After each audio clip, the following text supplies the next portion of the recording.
Hey guys, welcome back to this channel. In this video, I'll be showing you guys how you can create a 3D miniature of yourself or of your pet using Gemini.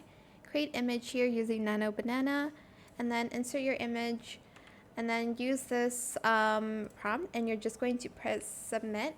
It will take a few seconds to a few minutes, so you're just going to wait.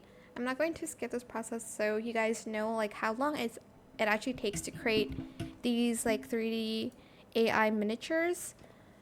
Oh my gosh, this cat is so cute. I really want a oh my god, that is so cute. Oh my gosh, I love ragdolls. I want one so bad, but just my house isn't big enough for the cat to like run around in. So I can't have a cat yet. So hopefully I'll be a billionaire and I'll have a super big house that I can adopt a lot of cats. I mean, yeah, that is pretty much it really. I hope it was helpful for you guys. Don't forget to like, comment, share, and also subscribe to this channel if you haven't done that already.